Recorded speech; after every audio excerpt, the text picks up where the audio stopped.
La première base de laquelle vient l'instruction, c'est l'école. Aller à l'école. Maintenant, on va commencer. Mes amis, allez à l'école. Allez à l'école. Jésus dit que tu n'as qu'à donner ta vie, frère. Tu n'as qu'à même faire que la personne qui t'écoute n'a pas envie d'écouter jusqu'à la fin. Souvent, ce n'est pas que le message n'est pas bon, mais la manière dont le message est donné n'est pas intéressant. Ce n'est pas intéressant.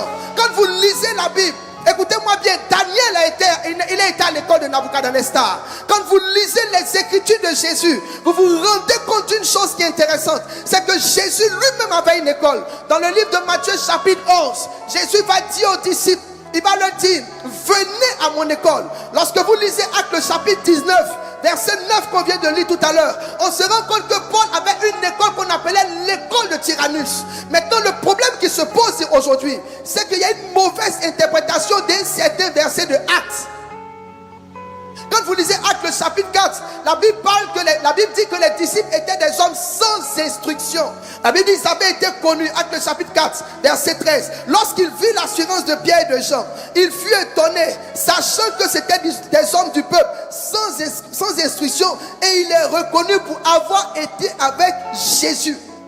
La plupart du temps, les gens ont pris ce verset et ont pris ce verset comme motif pour ne pas aller à l'école. Ils ont dit Pierre était sans instruction. Ils ont dit Jean était sans instruction. Mais c'est lire le verset en dehors de son contexte. La Bible dit ils avaient été connus. Ça veut dire ce qu'on a connu d'eux, c'est des gens qui n'étaient pas partis à l'école. Quand on dit mais on t'a connu comme étant une grosse personne, ça veut dire on constate que tu n'as plus la grosse forme que tu avais, maintenant tu es devenu mince. Il est probable que les gens sans instruction qui avaient été connus, quand vous lisez le texte, la Bible dit voyant leur instruction. Une autre version dit voyant leur éloquence. Ça veut dire c'est des gens hier qui n'étaient pas censés parler avec une telle éloquence. Mais en ce moment précis là, ils parlaient avec éloquence. La foule se levait pour les entendre. Comme si ces gens-là en 3 ans avaient fait l'école. Je soupçonne que Jésus n'a pas seulement enseigné le ciel aux disciples. Je soupçonne qu'il leur a donné des coups de vocabulaire. Je soupçonne qu'il a donné des coups de grammaire. Je soupçonne qu'il a donné des coups d'orthographe. Parce que quand vous lisez la Bible, ce n'est pas seulement leur être intérieur qui a changé, mais même leur approche linguistique. Écoutez, quand vous voyez le discours de Pierre, le discours de Pierre répond à une logique, mais une logique d'expert.